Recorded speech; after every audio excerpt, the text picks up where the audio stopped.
আল্লাহ রাব্বুল আলামিনের সামনে যখন একটা বান্দি দাঁড়ায়, তখন তার মালিকের সাথে কথোপকথন করে, কথা বলে। আল্লাহর নবী মেরাজে কথা বলেছেন। আর আমাদের জন্য মেরাজ হইছে এই দুনিয়ার নামাজ। নামাজের মধ্যে যখন আমরা দাঁড়াই, নামাজের মধ্যে দাঁড়ানোর সঙ্গে সঙ্গে প্রথমেই সূরা ফাতিহা পড়তে হয়। সূরা ফাতিহার ভিতরে আমরা পড়ি আলহামদুলিল্লাহি রাব্বিল আলামিন আর রহমানির রহিম মালিকি ইয়াউমিদ্দিন।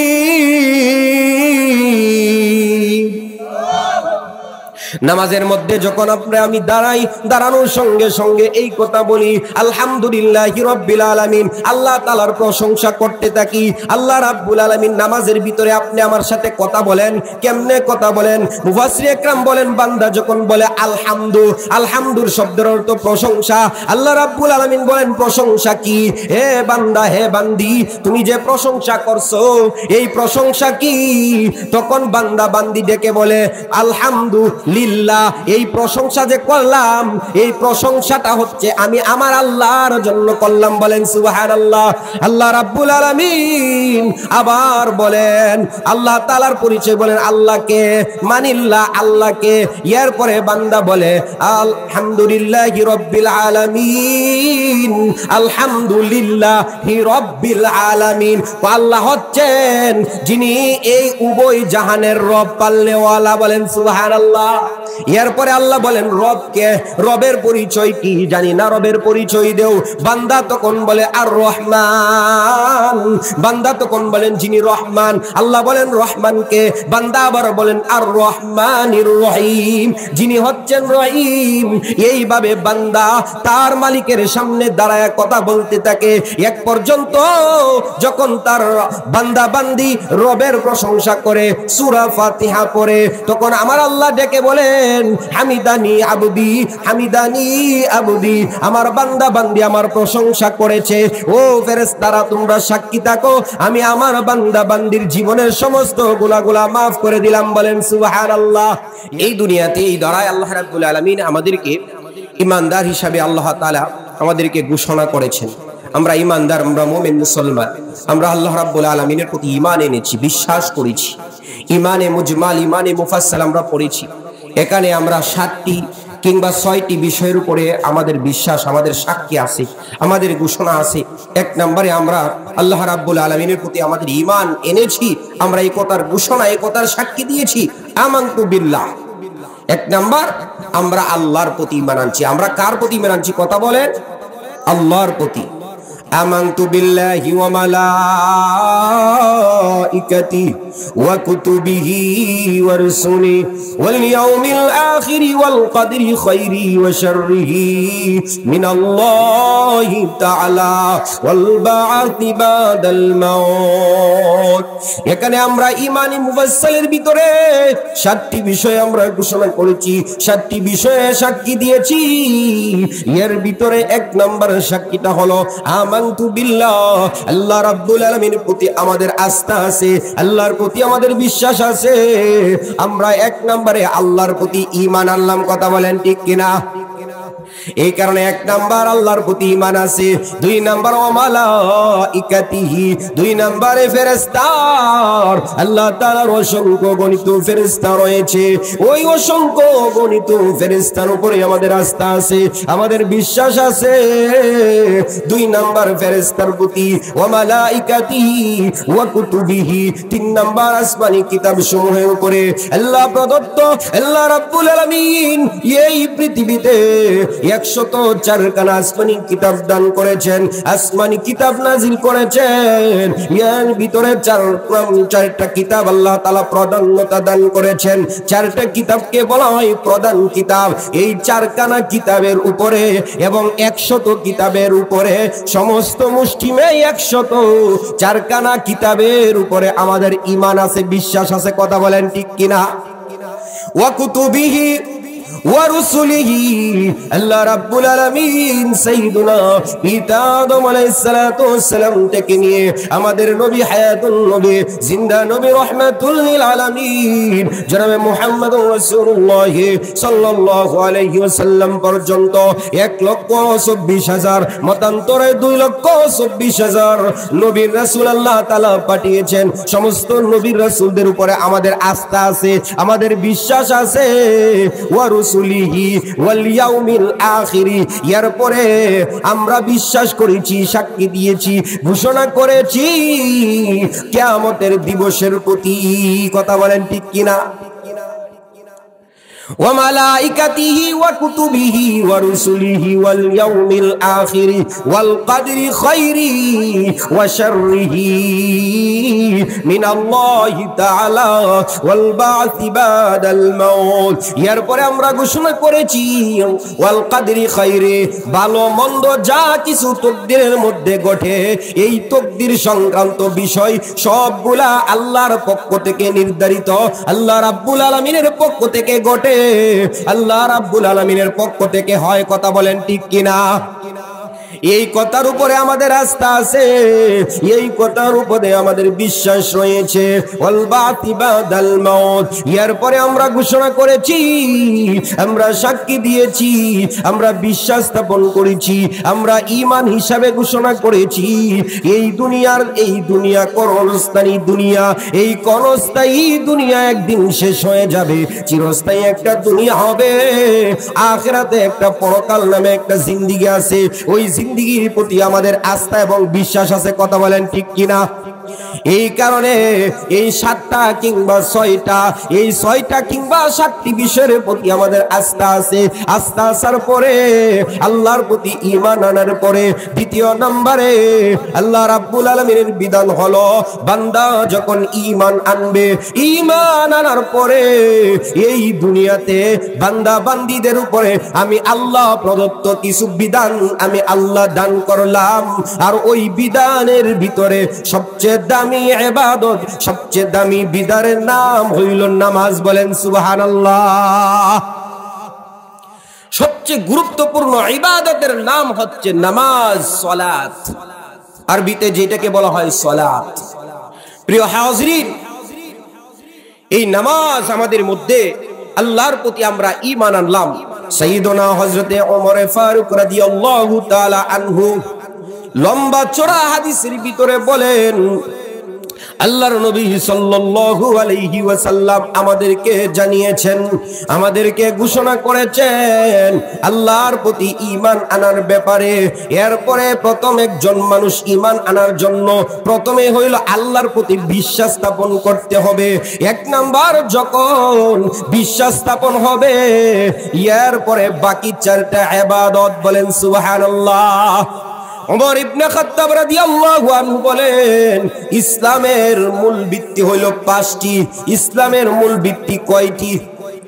আবার বলেন 5টি।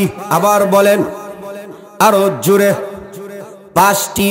ওমর রাদিয়াল্লাহু আনহু বলেন, ইসলামের 5টি ভিত্তির ভিতরে 1 নাম্বার ভিত্তি হইল আমানতু বিল্লাহ, আল্লাহর প্রতি ঈমান আনা। আশহাদু আল্লাহ ইলাহা ইল্লাল্লাহ ওয়া আশহাদু আন্না মুহাম্মাদার রাসূলুল্লাহ, এই কথার সাক্ষী দেওয়া আল্লাহ ব্যতীত আর কোনো মাবুদ নাই, আর মুহাম্মাদুর রাসূলুল্লাহ সাল্লাল্লাহু আলাইহি ওয়াসাল্লাম আল্লাহ তাআলার রাসূল, এই কথার সাক্ষী দেওয়া। এই কথা সাক্ষী দেওয়ার পরে আপনি ইসলামের ভিতরে ঢুকছেন, ইসলামের ভিতরে প্রবেশ করছেন। ইসলামের ভিতরে ঢোকার পরে, ইসলামের ভিতরে প্রবেশ করার পরে আপনার উপরে আল্লাহ রাব্বুল আলামিনের সাথে আপনি চুক্তি করছেন ইসলাম নামক। আপনি আল্লাহর প্রতি সাক্ষী দেওয়ার পরে ইসলামের ফর্ম কি ফিল আপ করছেন।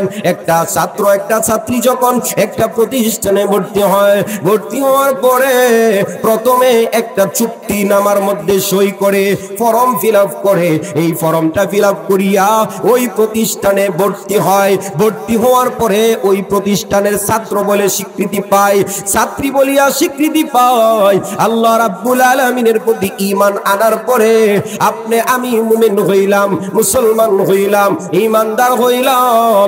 ঈমানদার মুমিন মুসলমান হওয়ার পরে আল্লাহ রাব্বুল আলামিন আমাদেরকে বিধান দিয়েছেন, এ দুনিয়ার বান্দা, এ দুনিয়ার বান্দি, এ দুনিয়ার বিশ্বাসীরা, আমি আল্লাহ বিশ্বাসীরা, আমি আল্লাহ তোমাদেরকে বিধান দিলাম, আমি আল্লাহর মহান বড় হুকুম পালন করবা, নামাজ। সুবহানাল্লাহ। এই কারণে ইসলাম এক নাম্বার ঈমান আনার পরে 2 নম্বরে দায়িত্ব নামাজ কায়েম করা। 1 নম্বরে ঈমান, 2 নম্বরে নামাজ। নামাজ কায়েম করা ইসলামের মধ্যে সবচেয়ে গুরুত্বপূর্ণ ইবাদত। সুবহানাল্লাহ। নামাজ কায়েম করা ইসলামের ভিতরে সবচেয়ে গুরুত্বপূর্ণ ইবাদত, বলেন না সুবহানাল্লাহ। ওয়া ইকামুস সালাহ ওয়া ইতাইজ যাকাহ ওয়া ইতাইজ যাকাহ ওয়া সাওমি রমাদান ওয়া তাতাহাজ্জুল বাইতি মান ইসতাতা ইলাইহি সাবিল আও কামা ক্বালা আলাইহিস সালাতু ওয়াস সালাম। ওমর ইবনে খাত্তাব রাদিয়াল্লাহু আনহু বলেন, ইসলামের ভিতরে প্রথমে আপনি প্রবেশ করছেন আল্লাহর প্রতি ঈমান আনার পরে আপনি, আমার দায়িত্ব হলো নামাজ কায়েম করা। কি করা? কথা বলেন। নামাজ কায়েম করা। আমার কথাগুলো বুঝতেছেন নি? আমার দিকে মনোযোগ দেন। প্রিয় আমার যুবক ভাইয়েরা, আল্লাহ রাব্বুল আলামিন এই পৃথিবীতে 5টি বিধান আমাদেরকে দান করেছেন, 5টি স্তম্ভ। প্রথম নাম্বার স্তম্ভ হইল ঈমান। এরপরে 4 কোণায় 4টি স্তম্ভ। একটা ঘরের 4টি পিলারের প্রয়োজন, আর এইটার শক্তিশালী করার জন্য মাঝখানে আরো একটা প্রয়োজন। এই কারণে 5টি স্তম্ভ। 5টি স্তম্ভ, 4 কানিদে 4টি, মাঝখানে একটি। একটা কোণার একটা স্তম্ভ যদি ভেঙে যায়, পিলার যদি ভেঙে যায়, ওই সাইডটা দুর্বল হয়ে যায়। কথা বলেন ঠিক কিনা? এই কারণে আল্লাহর নবী সাল্লাল্লাহু আলাইহি ওয়াসাল্লাম উপমা দিয়া সুন্দরভাবে, চমৎকারভাবে বুঝিয়ে দিয়েছেন, হে আমার উম্মত, তুমি যখন ঈমান আনবা আমার রবের প্রতি, সঙ্গে সঙ্গে রবের প্রতি ঈমান আনার পরেই তোমার উপরে যেই দায়িত্ব এবং কর্তব্য, যেই ইবাদত তুমি করতে হবে, ওই ইবাদতের নাম হইল সালাত তথা নামাজ। বলেন সুবহানাল্লাহ। এই কারণে নামাজ ইসলামের ভিতরে দামি ইবাদত। ইসলামের ভিতরে আরো কয়েকটি ইবাদত রয়েছে। এই ইবাদতটি সবার উপরে ফরজ না। আমাদের সামনে যেই মাস আসতেছে, সামনের মাস রমজান মাস, এই রমজান মাসের রোজা রাখা ফরজ। রমজানের রোজা তাদের উপরে ফরজ যারা রমজান পায়, যারা বালেগ হয়, যারা জ্ঞান সম্পন্ন হয়, তাদের উপরে রোজা ফরজ। সাথে সাথে রমজান মাস পাইতে হবে। এখন যেই মাস চলতেছে শাবান মাস, ওই শাবান মাসে রমজানের রোজা ফরজ না। রমজান পাইলে আপনার উপরে, আমার উপরে রমজানের রোজা ফরজ। তাহলে রোজা এমন একটা ইবাদত যেটা বছরে একবার আদায় করতে হয়। বলেন সুবহানাল্লাহ। আরো একটা ইবাদতের নাম হইল হজ। হজ আপনার উপরে, আমার উপরে, সবার উপরে না। ডালাও ভাবে সবার উপরে হজ ফরজ না। আল্লাহ রাব্বুল আলামিন আল্লাহ প্রদত্ত যাদেরকে সম্পদ দিয়েছেন, যারা সমাজের সম্পদশালী, যারা ধনী, টাকাওয়ালা, পয়সাওয়ালা, আল্লাহর ঘর কানায়ে কাবা, আল্লাহর ঘর কানায়ে কাবা জিয়ারতের যাদের সামর্থ্য রয়েছে, আল্লাহ রাব্বুল আলামিন তাদের উপরে হজ ফরজ করেছেন। বলেন সুবহানাল্লাহ। তাহলে হজ এটা সবার উপরে ফরজ না। রমজানের রোজা এটা সারা বছর ফরজ না, বছরে একবার ফরজ। আবার হজ আমভাবে সবার উপরে ফরজ না। যাদের নেশাব পরিমাণ মাল আছে তাদের উপরে ফরজ। আবার হজ কয়বার ফরজ? জীবনে একবার ফরজ। ফুকায়ে একরাম বলেন জীবনে একবার মাত্র হজ আদায় করা এটা ফরজ। সুবহানাল্লাহ। তাহলে নামাজের কথা বলতেছিলাম। রোজার কথা বললাম, রোজা এমন একটা ইবাদত যেটা বছরে একবার ফরজ হয়, আর হজ এমন একটা ফরজের ইবাদতের নাম যেটা জীবনে একবার ফরজ হয়, আবার সবার উপরে না। যারা মাল, যারা সম্পদওয়ালা, ধনী, বিত্তবান, তাদের উপরে এই হজ ফরজ হয়। এরপরে আরো একটা বিধানের নাম হইল যাকাত। ওই যাকাত সমাজের সবার উপরেই ফরজ না। যাকাতও যারা সমাজের মধ্যে ধনী, যারা টাকাওয়ালা, পয়সাওয়ালা, তাদের উপরে যাকাতটা ফরজ। তাহলে রমজানের রোজা সবার উপরে ফরজ, কিন্তু সব সময়ের জন্য না, নির্দিষ্ট সময় আছে, রমজান মাস লাগবে। আবার যাকাত এটা সবার উপরে ফরজ না। সমাজের ভিতরে যারা অর্থশালী, সম্পদশালী, পয়সাওয়ালা, নেশাব পরিমাণ মাল রয়েছে, তাদের উপরে যাকাত ফরজ হয়। আবার হজ, এই হজটাও সবার উপরে ফরজ না। যারা টাকা পয়সাওয়ালা, সম্পদশালী এবং তাদের উপরে হজ জীবনে একবার ফরজ হয়। বলেন সুবহানাল্লাহ। তাহলে আমরা ইবাদতের ভিতরে 4 প্রকার ইবাদত পাইলাম: নামাজ, রোজা, হজ, যাকাত। নামাজ, রোজা, হজ, যাকাত, 5টি বিষয়ের ভিতরে, 5টি স্তম্ভের ভিতরে একটা স্তম্ভর নাম ঈমান, বাকি 4টে স্তম্ভর নাম 4টি আমল: নামাজ, রোজা, হজ, যাকাত। তাহলে নামাজ এমন একটা ইবাদত যে ইবাদতটা সকল মানুষের উপরে ফরজ, এবং বছরে একবার ফরজ না, মাসে একবার ফরজ না, সপ্তাহে একবার ফরজ না, বরং প্রতিদিন দিবারাত্রিতে 5 ওয়াক্ত নামাজ ফরজ। বলেন সুবহানাল্লাহ। যেই নামাজটা সমাজের ধনীর উপরেও ফরজ, যেই নামাজটা গরিবের উপরেও ফরজ, নারীর উপরেও ফরজ, পুরুষের উপরেও ফরজ। সুবহানাল্লাহ। তাহলে ইবাদত 4 প্রকার। ইবাদতের ভিতরে 4টি ইবাদতের ভিতরে সমষ্টিগত 4টি ইবাদত। ওই 4টি ইবাদতের ভিতরে সবচেয়ে দামি ইবাদতের নাম কি? বলেন নামাজ। সবচেয়ে দামি ইবাদতের নাম কি? কথা বলেন, আবার বলেন, নামাজ। এই কারণে প্রিয় হাজিরিন, নামাজ ইসলামের ভিতরে কেমন দামি ইবাদত, এই ব্যাপারে আল্লাহর নবী সাল্লাল্লাহু আলাইহি ওয়াসাল্লাম হাদিসে পাকের ভিতরে বলেন, হে আমার দুনিয়ার উম্মত, তোমরা শোনো, এই দুনিয়াতে একজন কাফের, একজন বেঈমানের ভিতরে কোনো তফাৎ নাই। তার আকার আকৃতির মধ্যেও কোনো তফাৎ নাই, তার রক্তের মধ্যেও কোনো তফাৎ নাই, তার চেহারার মধ্যেও তফাৎ নাই। একটা তফাৎ হইল আমল, আর ওই আমলটার নাম হইল নামাজ। বলেন সুবহানাল্লাহ। কাফেরে নামাজ পড়ে না, মুমিনের নামাজ সারে না। বলেন সুবহানাল্লাহ। মুমিন নামাজ পড়ে আর কাফের নামাজ সারে। আল্লাহর নবী বলেন, হে আমার দুনিয়ার উম্মতেরা, কাফের এবং মুমিনের মধ্যে তফাৎ হইল নামাজ। মুমিন নামাজ পড়ে আর কাফের নামাজ সারে। কথা বলেন ঠিক কিনা? তাহলে নামাজের গুরুত্ব আছে না নাই? কম না বেশি? কেমন বেশি? অনেক বেশি, অনেক বেশি। এই কারণে আল্লাহর নবী সাল্লাল্লাহু আলাইহি ওয়াসাল্লাম বলেন, as-salatu imaduddin, আও কামা ক্বালা আলাইহিস সালাতু ওয়াসসালাম। পয়গম্বর বিশ্ব নবী রাহমাতুল লিল আলামিন বলেন, হে আমার দুনিয়ার উম্মত, আল্লাহ রাব্বুল আলামিন তোমাদের উপরে নামাজকে ফরজ করে দিয়েছেন, আর নামাজ হইল সবচেয়ে গুরুত্বপূর্ণ দামি ইবাদত। সুবহানাল্লাহ। যেই ব্যক্তি এই নামাজকে সংরক্ষণ করলো, সে দুনিয়ার সমস্ত ইবাদতকে সংরক্ষণ করলো। যে নামাজের যত্ন করলো না, নামাজ কাজা করলো, নামাজ তরক করলো, নামাজ ফৌত করলো, সে ইবাদতের ভিতরে সব ইবাদতকে ছেড়ে দিল। বলেন নাউজুবিল্লাহ। এই কারণে নামাজের গুরুত্ব কত বেশি।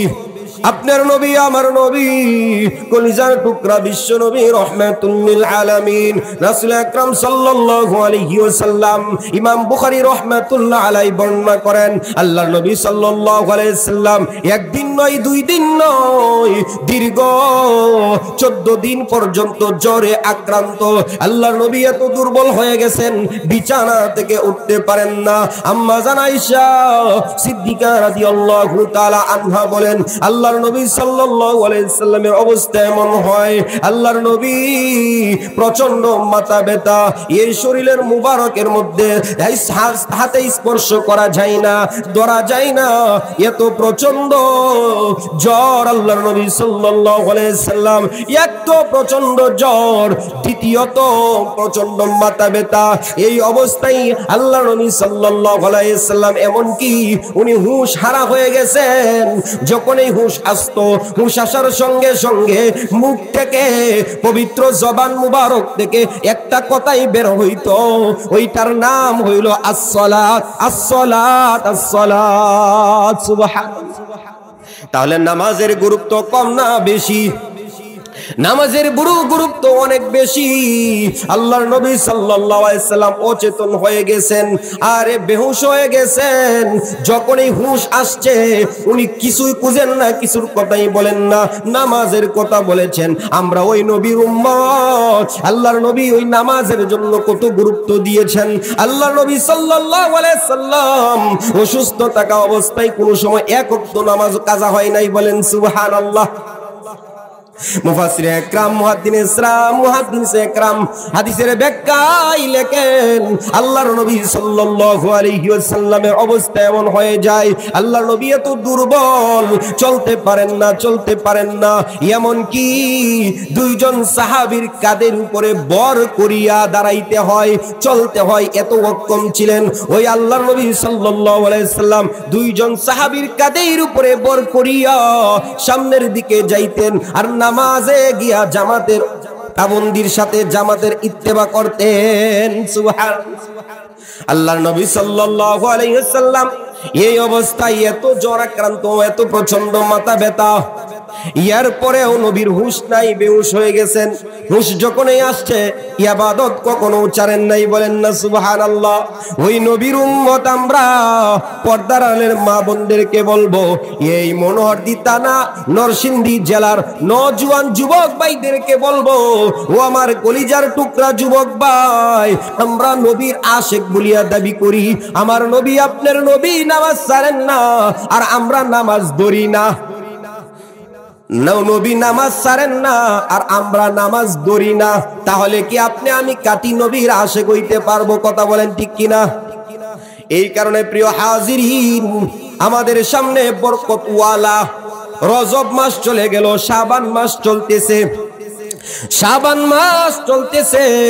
শাবান মাসের আজকে 9 তারিখের রাত্রি, সামনে আমাদের সামনে রমজান মাস আসতেছে, বরকতওয়ালা মাস। এখন থেকে পূর্ণ প্রস্তুতি নিতে হবে। আল্লাহর নবী সাল্লাল্লাহু আলাইহি সাল্লাম নামাজের ব্যাপারে এত যত্ন দিয়েছেন।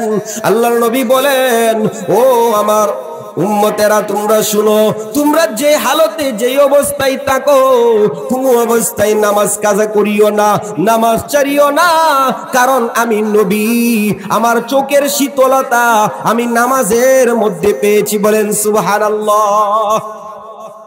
এই কারণে নামাজের গুরুত্ব কম না বেশি? নামাজের গুরুত্ব সবচেয়ে বেশি। আল্লাহ রাব্বুল আলামিন আমাদের থেকে যে গত মাস বিদায় নিয়েছে, রজব মাস, ওই রজব মাসে আল্লাহর নবী সাল্লাল্লাহু আলাইহি ওয়াসাল্লামকে আল্লাহ রাব্বুল আলামিন ইসরা দান করেছেন, মেরাজ দান করেছেন। ইসরা দুনিয়ার সফর, বাইতুল মুকাদ্দাস, আল্লাহ তাআলার ঘর কানে কাবা, মসজিদে হারাম থেকে বাইতুল মুকাদ্দাস পর্যন্ত যেই ভ্রমণটা দুনিয়াতে হয়েছে, যেই সফরটা হয়েছে, ওই সফরটার নাম হইল ইসরা, রাত্রের ভ্রমণ, বলেন সুবহানাল্লাহ। আল্লাহ রাব্বুল আলামিন বলেন, সুবহানাল্লাযী আসরা বিআবদিহি লাইলাম মিনাল মাসজিদিল হারাম,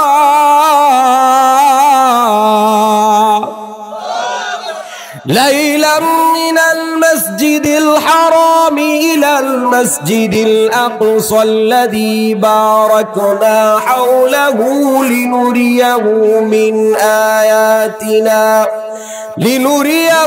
মিন আয়াতিনা ইন্নাহু হুয়াস সামিউল বাসীর।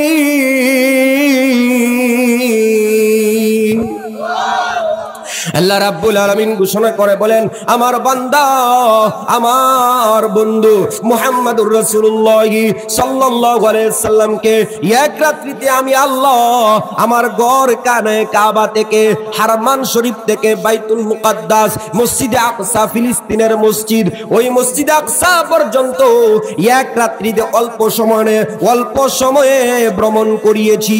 এই ইসরা দান করেছি আমি আল্লাহ। ইসরা দান করার পরে ওই বাইতুল মুকাদ্দাস থেকে আমি আল্লাহ আমার সমস্ত নবী রাসূলদেরকে এখানে মুজিজা স্বরূপ উপস্থিত করেছি।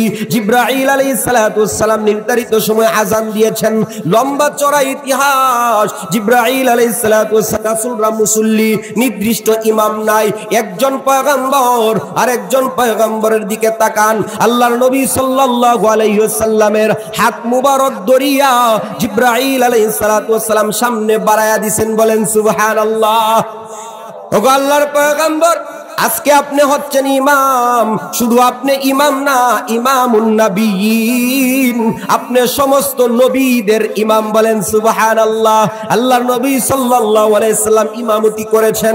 সমস্ত মুসল্লিরা ছিলেন সমস্ত পয়গম্বর, সমস্ত নবীর রাসূলগণ। বলেন সুবহানাল্লাহ। সমস্ত নবীর রাসূলদের উপস্থিতিতে আল্লাহর নবী সাল্লাল্লাহু আলাইহি সাল্লাম ইমামতি করেছেন। এই দুনিয়ার সফর ইসরা শেষ হওয়ার পরে এখান থেকে শুরু হয় মেরাজ। মেরাজ শব্দের অর্থ হইল ঊর্ধ্বগমন, উপরের দিকে উঠা। আল্লাহ তাআলার পক্ষ থেকে জিবরাইল আলাইহিস সালাতু ওয়াস সালাম দুনিয়াতে রফরফ নামক, বোরাক নামক সফরের মধ্যে, বাহনের মধ্যে দুনিয়াতে ভ্রমণ করিয়েছেন। এরপরে সিঁড়ি নিয়ে আসছেন। এই সিঁড়ির মধ্যে ওই বাইতুল মুকাদ্দাস থেকে প্রথম আসমান, দ্বিতীয় আসমান, তৃতীয় আসমান, এইভাবে অতিক্রম করতে করতে 7টা আসমান পাড়ি দিয়েছেন। 7টা আসমান পাড়ি দিয়ে শেষ হয় নাই। 7টা আসমান পাড়ি দিয়া সিদরাতুল মুনতাহা পর্যন্ত গিয়েছেন।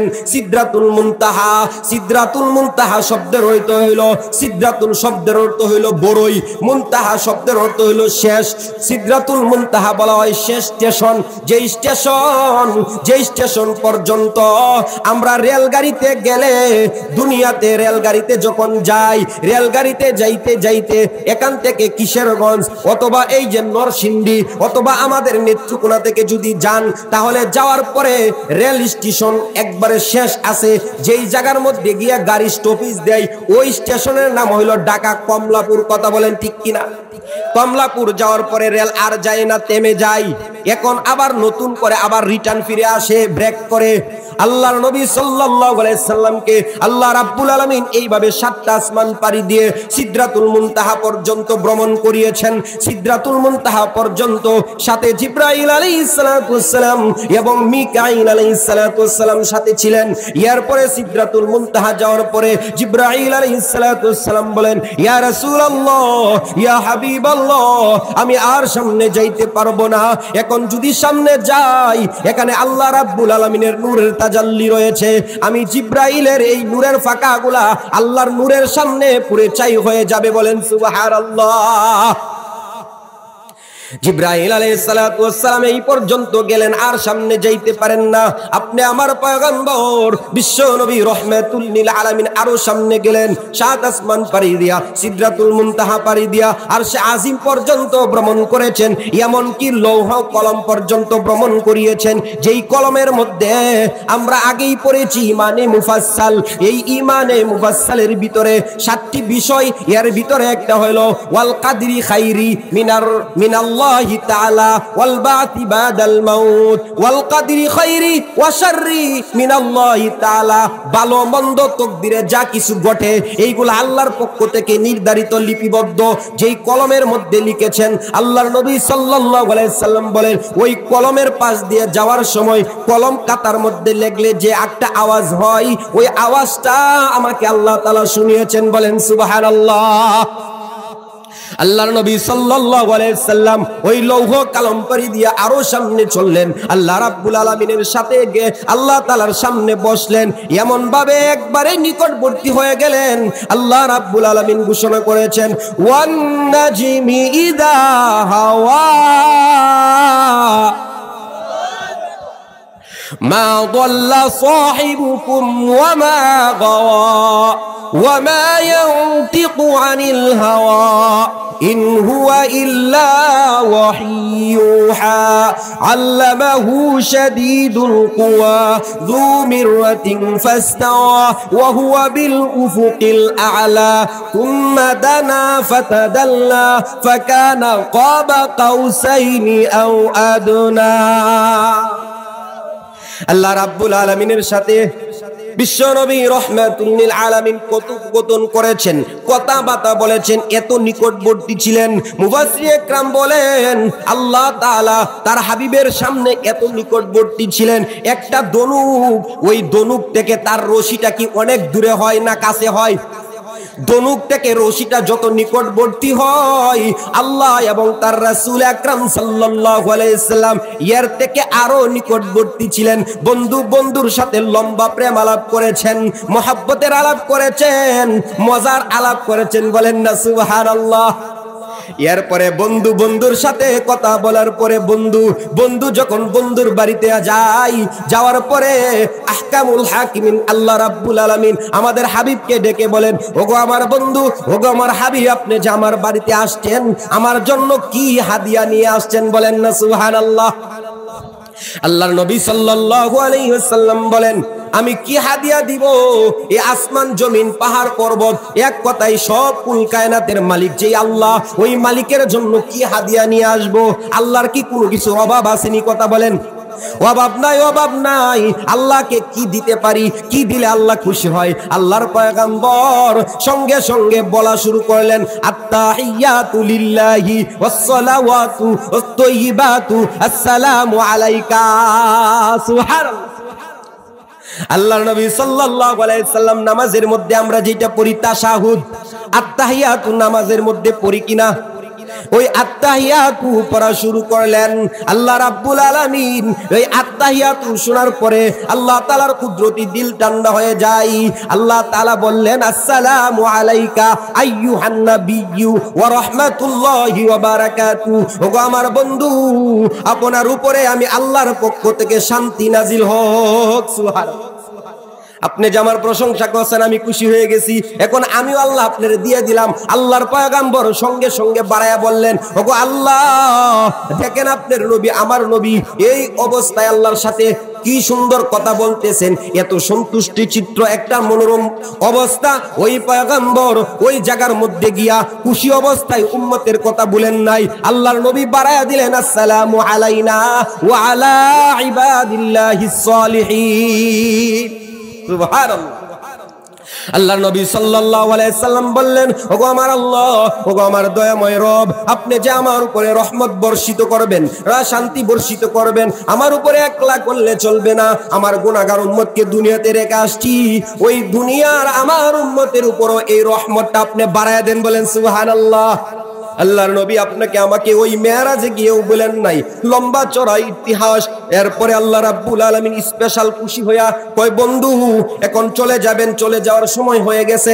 ঠিক আছে বন্ধু, আপনাকে আমি আল্লাহ স্পেশাল পুরস্কার দিতে চাই। কিছু সংখ্যক মুহাদ্দিসিন একরাম বলেন আল্লাহ তাআলা দুইটি স্পেশাল পুরস্কার দান করেছেন, আবার কিছু কিছু মুফাসসির বলেন দুইটা না তিনটা পুরস্কার দিয়েছেন। তিনটা পুরস্কারের ভিতরে এক নম্বর পুরস্কারের নাম হইল শিরিক মুক্ত ঈমান নিয়ে যারা দুনিয়া থেকে যাবে, তাদের সমস্ত গুনাহ আল্লাহ মাফ করে দিবে, বলেন সুবহানাল্লাহ। এক নাম্বার পুরস্কার, অর্থাৎ এটা তিন নাম্বার পুরস্কার আগে আনলাম। এরপরে দুই নাম্বার পুরস্কার, আল্লাহ রাব্বুল আলামিন খুশি হয়ে আল্লাহ রাব্বুল আলামিন সূরাতুল বাকারা, কুরআনুল কারীমের 2 নাম্বার সূরা, সবচেয়ে বড় সূরা, ওই সূরাতুল বাকারার শেষের 3 আয়াত পুরস্কার দিলেন, বলেন সুবহানাল্লাহ। এরপরে এক নাম্বার পুরস্কার, অর্থাৎ আগ থেকে যদি বলি তাহলে নামাজ হইলে 1 নাম্বার, 2 নাম্বার সূরা বাকারার শেষের 2টি আয়াত, এরপরে হচ্ছে গুনাহগার উম্মতের অর্থাৎ শিরিক মুক্ত ঈমান নিয়ে গেলে সকলের গুনাহ মাফ। আল্লাহ রাব্বুল আলামিন স্পেশাল পুরস্কার দিয়েছেন 3টি। এর ভিতরে সবচেয়ে দামি পুরস্কারের নাম হইল 1 ওয়াক্ত নয়, 2 ওয়াক্ত নয়, 50 ওয়াক্ত নামাজ, বলেন সুবহানাল্লাহ। 50 ওয়াক্ত নামাজ আল্লাহ রাব্বুল আলামিন আপনার উপরে আমার উপরে আল্লাহর পয়গম্বরের মাধ্যমে ফরজ করেছেন। আল্লাহ রাব্বুল আলামিনের পক্ষ থেকে বিশ্ব নবী রাহমাতুল লিল আলামিন ওই 50 ওয়াক্ত নামাজ পায়া খুশি হয়ে গেছেন। ওই খুশির সাথে নামাজ নিয়ে যখন আসছিলেন 7 নাম্বার আসমান পাড়ি দিয়ে 6 নাম্বার আসমানে যখন আসছেন, 6 নাম্বার আসমানে যাওয়ার সময় 1 2 3 এইভাবে 7 আসমানের উপরে গেছেন।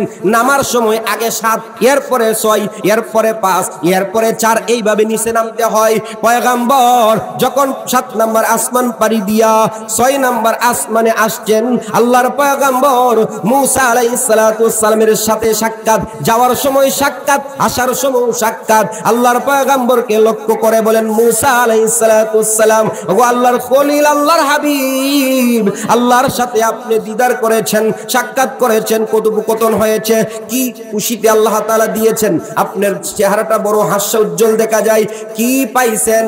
আল্লাহ রাব্বুল আলামিন আমাকে খুশিতে 50 ওয়াক্ত নামাজ দান করেছেন। বলেন সুবহানাল্লাহ। হযরতে মুসা আলাইহিস সালাতু ওয়াস সালাম যখন এই কথা বললেন, এই কথা শোনার পরে বিশ্বনবী রাহমাতুল লিল আলামিনকে বললেন, ওগো পয়গম্বর, আপনার পূর্ববর্তী নবী আমি, সুতরাং উম্মতের ব্যাপারে অভিজ্ঞতা আমার বেশি। মুরব্বিদের অভিজ্ঞতা কম না বেশি? বেশি। এখানে যুবক ভাইরা যারা আছে তাদের দুনিয়া লাইনে তাদের অভিজ্ঞতা কম না বেশি? বেশি না কম? কম। যুবকদের অভিজ্ঞতা কম, সাংসারিক দিক থেকে যুবকদের অভিজ্ঞতা কম, আপনাদের অভিজ্ঞতা বেশি। কথা বলেন ঠিক কি? কারণ আপনারা পূর্বের মানুষ, আগে আসছেন, সংসার করছেন বেশি, এই কারণে অভিজ্ঞতাও বেশি। আল্লাহর পয়গম্বর মুসা আলাইহিস সালাতু ওয়াস সালাম ডেকে বলেন, ওগো আল্লাহর পয়গম্বর, আপনার পূর্বের নবী আমি, উম্মতের ব্যাপারে অভিজ্ঞতা আমার বেশি। 50 ওয়াক্ত নামাজ আপনার উম্মতে পারবে না। জান আল্লাহর কাছে আবেদন করেন, কোনো সময় আছে এই নামাজ নেওয়ার আগে আগে আবেদন করে কমান, বলেন কিছু নামাজ কমানোর জন্য। এক দৌড়ে আল্লাহ রাব্বুল আলামিনের কাছে গেলেন। লম্বা ইতিহাস, শর্ট করে বলতেছি। আল্লাহর পয়গম্বর আল্লাহ রাব্বুল আলামিনের দরবারে বলেন, ওগো আমার দয়াময় আল্লাহ, 50 ওয়াক্ত নামাজ আমার উম্মত পারবে না, আল্লাহ কমায়া দেন। আল্লাহ বলে, বন্ধু 5 ওয়াক্ত কমায়া দিলাম। আবার আসছেন পয়গম্বর মুসা আলাইহিস সালামের সাথে, আবার দেখা, আল্লাহ কমাইছে কয় ওয়াক্ত? 5 ওয়াক্ত।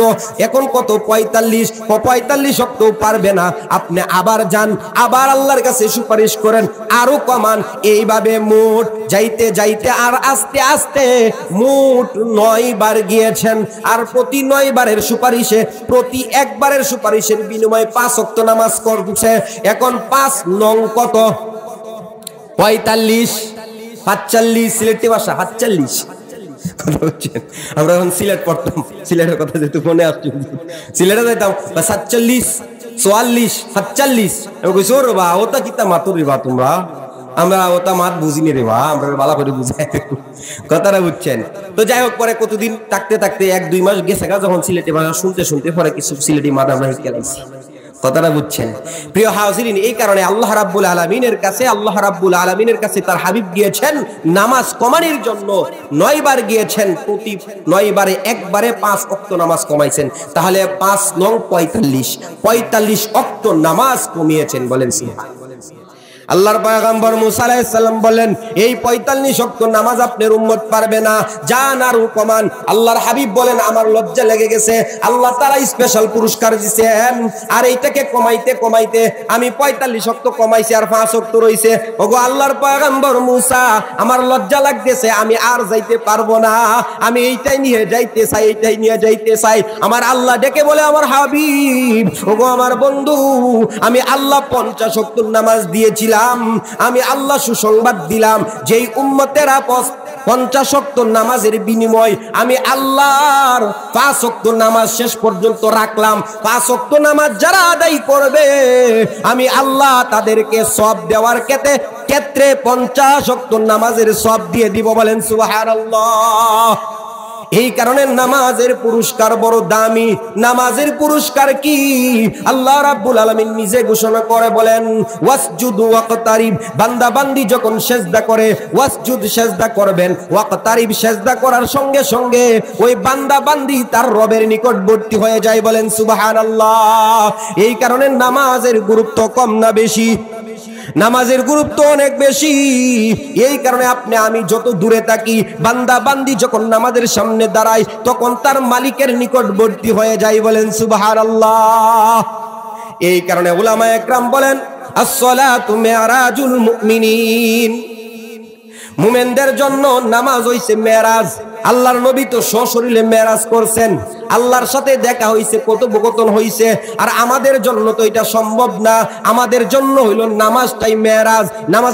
নামাজে যখন দাঁড়াবো তখন মনের মনে খেয়াল করতে হবে আমার আল্লাহ আমার সামনে হাজির, আমি আমার মালিকের সাথে কথা বলতেছি। বলেন সুবহানাল্লাহ।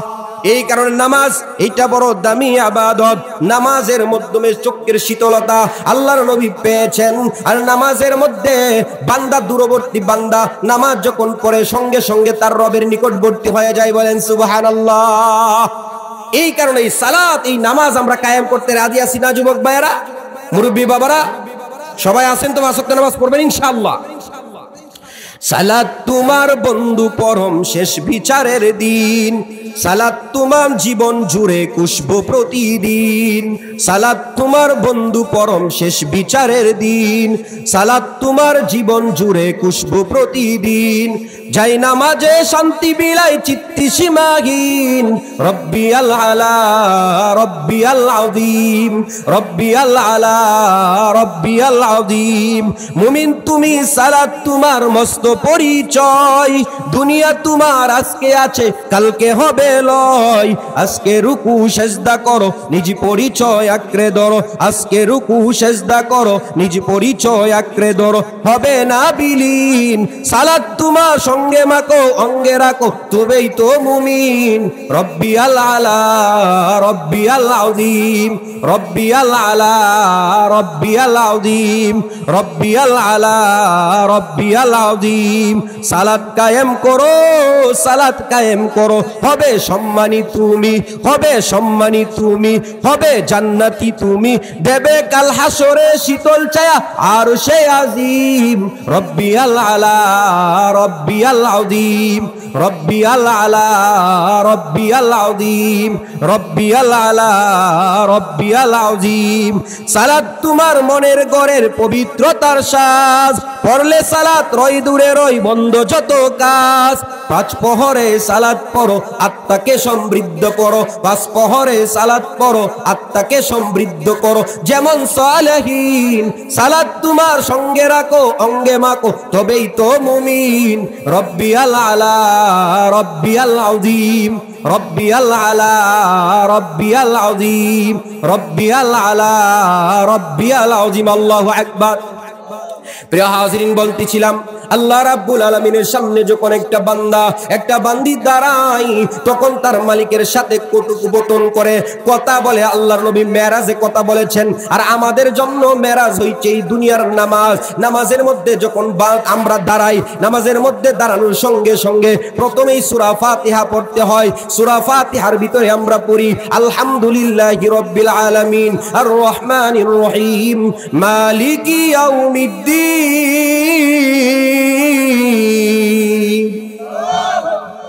নামাজের মধ্যে যখন আমি দাঁড়াই, দাঁড়ানোর সঙ্গে সঙ্গে এই কথা বলি আলহামদুলিল্লাহি রাব্বিল আলামিন, আল্লাহ তাআলার প্রশংসা করতে থাকি। আল্লাহ রাব্বুল আলামিন নামাজের ভিতরে আপনি আমার সাথে কথা বলেন।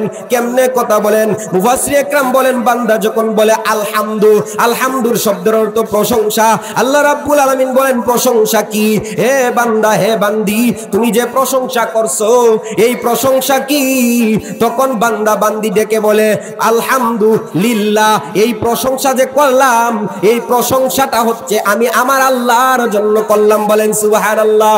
আল্লাহ রাব্বুল আলামিন আবার বলেন আল্লাহ তাআলার পরিচয় বলেন আল্লাহকে, মানিল্লাহ আল্লাহকে। এরপরে বান্দা বলে আলহামদুলিল্লাহি রাব্বিল আলামিন, আলহামদুলিল্লাহি রাব্বিল আলামিন। আল্লাহ হচ্ছেন যিনি এই উভয় জাহানের রব পালনেওয়ালা। বলেন সুবহানাল্লাহ। এরপরে আল্লাহ বলেন রবকে, রবের পরিচয় কি জানি না, রবের পরিচয় দেও। বান্দা তখন বলে আর রহমান, বান্দা তখন বলেন যিনি রহমান। আল্লাহ বলেন রহমানকে, বান্দা আবার বলেন আর রহমানির রহিম, যিনি হচ্ছেন রহিম। এইভাবে বান্দা তার মালিকের সামনে দাঁড়ায় কথা বলতে থাকে, এক পর্যন্ত যখন তার বান্দা বান্দি রবের প্রশংসা করে, সূরা ফাতিহা পড়ে, তখন আমার আল্লাহ ডেকে বলেন হামিদানি আবদি, হামিদানি আবদি, আমার বান্দা বান্দি আমার প্রশংসা করেছে। ও ফেরেশতারা তোমরা সাক্ষী থাকো, আমি আমার বান্দা বান্দির জীবনের সমস্ত গুনাহগুলো মাফ করে দিলাম। বলেন সুবহানাল্লাহ। এরপরে আল্লাহ তাআলার সাথে বান্দা বান্দি কথা বলতে থাকে, শেষ পর্যন্ত আল্লাহর কাছে আবেদন করে, আল্লাহ তাআলার কাছে বলেন ইয়্যাকা না'বুদু ওয়া ইয়্যাকা নাস্তাঈন, দয়াময় আল্লাহ আমরা তোমারই ইবাদত করি, তোমারই গোলামি করি, ওয়া ইয়্যাকা নাস্তাঈন, এবং তোমার নিকটেই সাহায্য কামনা করি। বলেন সুবহানাল্লাহ। এই কারণে নামাজের মধ্যে রবের ইবাদত, রবের নিকট সাহায্য চাওয়া, এই কারণে নামাজ এইটা বড় গুরুত্বপূর্ণ।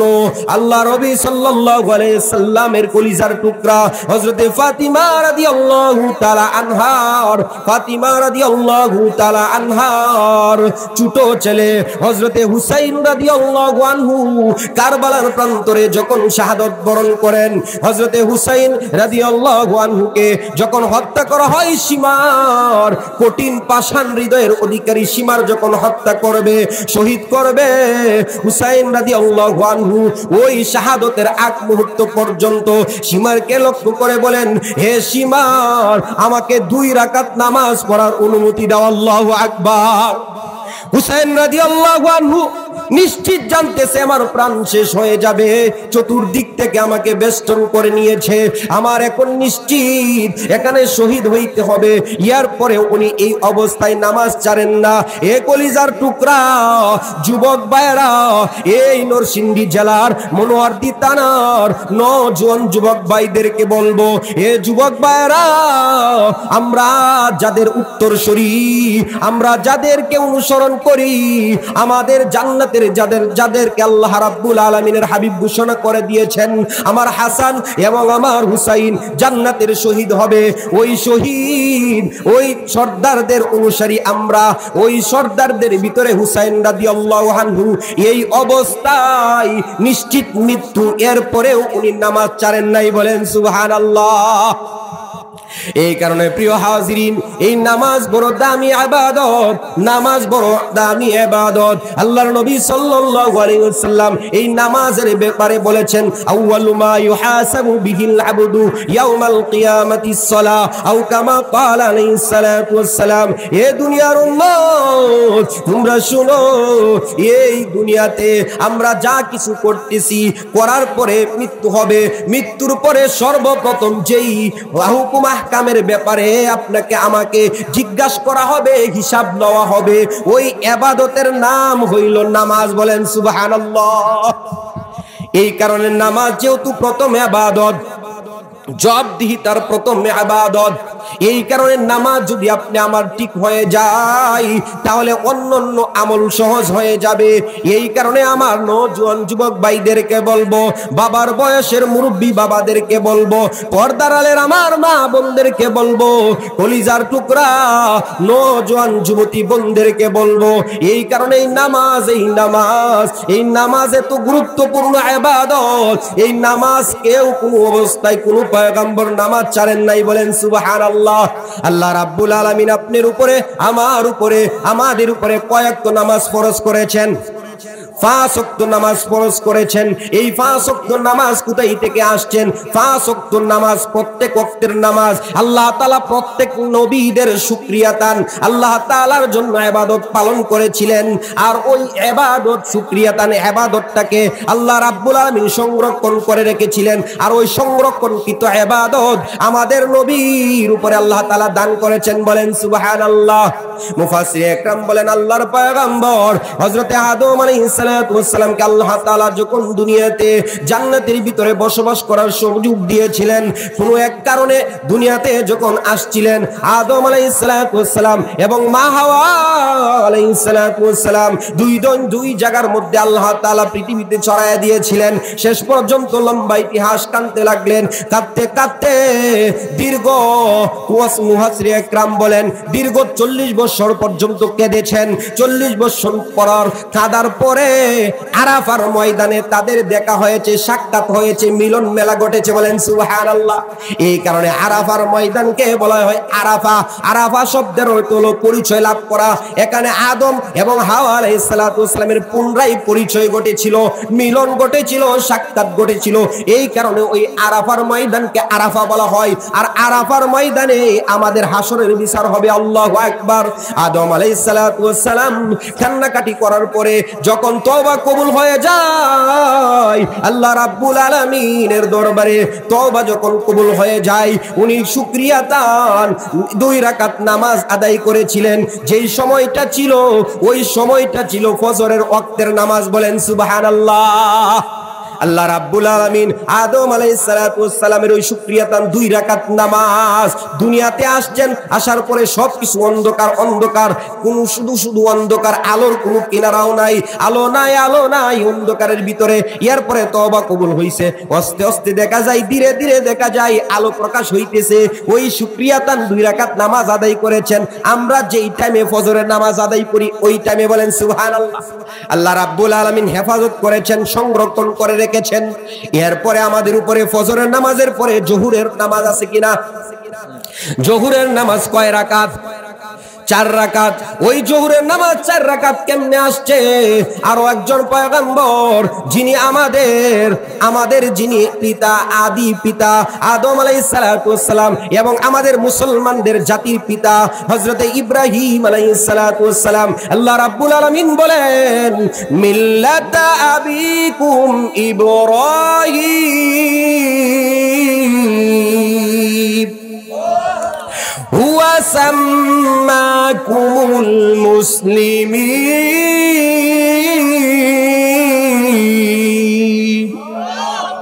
আল্লাহ রাব্বুল আলামিন ঘোষণা করেছেন আমাদের মুসলমানদের জাতির পিতা হযরতে ইব্রাহিম আলাইহিসসালাতু ওয়াসসালাম, ওনার সন্তান ইসমাঈল আলাইহিসসালাতু ওয়াসসালাম, ওই ইসমাঈল আলাইহিসসালাতু ওয়াসসালামকে আল্লাহ রাব্বুল আলামিনের 2 জন পয়গম্বর ইসমাঈল এবং ইব্রাহিম আলাইহিসসালাতু ওয়াসসালাম কুরবানি করার জন্য এবং কুরবানি হওয়ার জন্য মিনার প্রান্তরে চলে গেলেন। মিনার প্রান্তরে যাওয়ার পরে যখন কুরবানি করবেন, ইব্রাহিম ইসমাঈল আলাইহিসসালাতু ওয়াসসালামকে জবাই করবেন, ওই জবাইয়ের সময় আল্লাহ রাব্বুল আলামিন জান্নাত থেকে দুম্বা পাঠায়া দিয়েছেন। সুবহানাল্লাহ।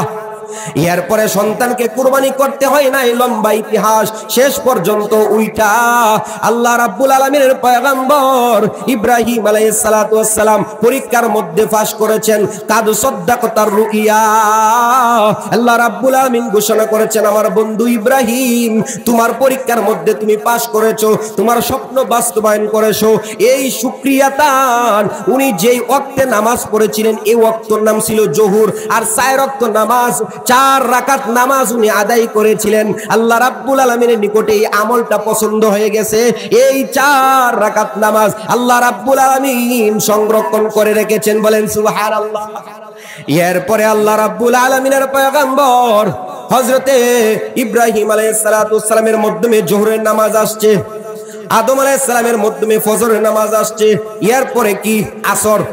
আসরের নামাজ আমাদের সামনে আমরা যে আসরের নামাজ পড়ি জোহরের পরে, ওই আসরের নামাজ আল্লাহ তাআলার আরো একজন পয়গম্বর হযরতে ইউনূস আলাইহিস সালাতু ওয়াস সালাম, হযরতে ইউনূস আলাইহিস সালাতু ওয়াস সালামকে আল্লাহ রাব্বুল আলামিন যখন উনি ওনার উম্মত ছেড়ে চলে গেলেন, চলে যাওয়ার পরে মাছের পেটে গিয়েছেন। লম্বা ইতিহাস।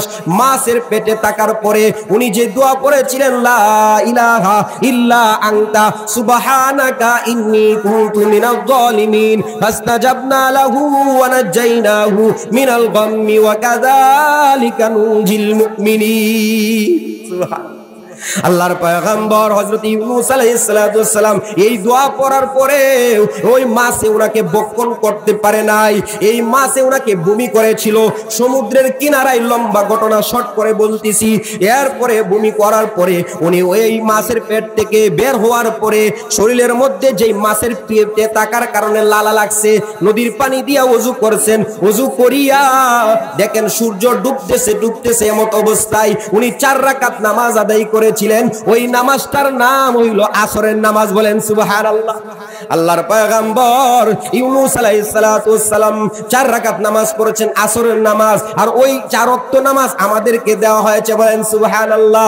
এরপরে মাগরিবের ওয়াক্ত, কোন ওয়াক্ত? মাগরিবের ওয়াক্ত।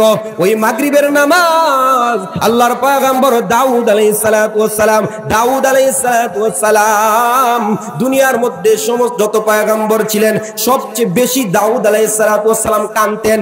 এমন ভাবে কাঁদলেন, কোন এক কারণে কাঁদতে শেষ পর্যন্ত উনি আল্লাহ রাব্বুল আলামিন উনাকে উনার কৃত অপরাধ আল্লাহ তাআলা ক্ষমা করে দিয়েছেন। নিষ্পাপ পয়গম্বররা কিন্তু গুনাহ করে নাই। আহলে সুন্নাত ওয়াল জামাতের আকীদা, সমস্ত নবীর রাসূলরা মাসুম, নিষ্পাপ। আল্লাহর পয়গম্বর দাউদ আলাইহিস সালাম অর্থাৎ যে কাজটা উনার পক্ষে ঠিক না এরকম একটা কাজ করে ফেলেছিলেন। এরপরে উনি কাঁদতেছিলেন। এই কান্নার সময় আল্লাহ তাআলা কাদার বিনিময়ে আল্লাহ তাআলা উনার ওই কাজটাকে ক্ষমা করে দিয়েছেন। এরপরে শুকরিয়া তান আল্লাহ রাব্বুল আলামিনের জন্য উনি নামাজের মধ্যে দাঁড়ায়া গেলেন। এত বেশি কাঁদতে লাগলেন, কাঁদতে 3 রাকাত নামাজ পড়েছেন। 4 নাম্বার রাকাতের জন্য দাঁড়ানোর আর সময় আর সুযোগ ছিল না, ওনার মনোবল ছিল না। 3 রাকাত নামাজ পড়িয়াই উনি তাশাহুদ, দুরূদ শরীফ, তাহিয়াতু পড়িয়া সালাম ফিরায় শেষ করে দিয়েছেন। ওই 3 রাকাত নামাজ আল্লাহ রাব নামাজ কোন নবী পড়েছেন ভুলে গেছেন? এখনই সকালে মনে থাকতো ইব্রাহিম আলাইহিস সালাম। মাশাআল্লাহ। এরপরে আসরের নামাজ কোন পয়গম্বর পড়েছেন? ইউনূস আলাইহিস সালাম। মাগরিবের নামাজ দাউদ আলাইহিস সালাম। শেষে রইছে কি এশা। এশারের নামাজ লম্বা চড়া ইতিহাস। আল্লাহর পয়গম্বর হযরতে মূসা আলাইহিস সালাম, আগেও বলেছিলাম, ওই মূসা আলাইহিস সালাম আল্লাহ রাব্বুল আলামিনের পক্ষ থেকে যখন উনি 2 সম্প্রদায়, কিপ্তি সম্প্রদায় আর বনি ইসরাইল সম্প্রদায়, মূসা আলাইহিস সালামের অনুসারী যারা ছিল এরা ছিল বনি ইসরাইল, আর যারা ফেরাউনের অনুসারী ছিল যারা ছিল বনি কিপ্তি। ওই বনি কিপ্তি আর বনি ইসরাইল 2 জনের ভিতরে ঝগড়া হয়। পয়গম্বর মূসা আলাইহিস সালাম ঝগড়া মিটাইতে গিয়া ওই লোকটারে এমন ভাবে তাপ্পর দিবেন, তাপ্পরের বিনিময়ে লোকটা মইরা টাইর হয়ে গেছে। এখন ফেরাউন আসিন বাদশা, কেমন বাদশা? শক্তিশালী বাদশা। আমার লোকটার বাইরে লাইছে। মূসা ধরো মুসারে। মূসা আলাইহিস সালাম এখান থেকে চলে গেলেন, মাদিয়ান শহরের দিকে চলে গেলেন। লম্বা ইতিহাস। মাদিয়ান শহরে গিয়া শুআয়ব আলাইহিস সালামের সাথে সাক্ষাৎ। শুআয়ব আলাইহিস সালামের মেয়েকে বিবাহ করেছেন। বিবাহ করিয়া আসতেছেন। আল্লাহ রাব্বুল আলামিনের এই যে একটা অপরাধ হয়ে গিয়েছিল, এরপরে উনিও কান্নাকাটি করেছেন। কান্নাকাটি করার পরে আল্লাহ রাব্বুল আলামিন এই অপরাধটা ক্ষমা করেছেন, ঘোষণা করেছেন। আল্লাহর পয়গম্বর হযরতে মূসা আলাইহিস সালাম উনি শুকরিয়া তান 4 রাকাত নামাজ আদায় করেছিলেন। ওই নামাজটার ওয়াক্ত ছিল এশারের ওয়াক্ত। ওই এশারের ওয়াক্ত দিয়া উনি পরিপূর্ণ করেছেন 5 ওয়াক্ত।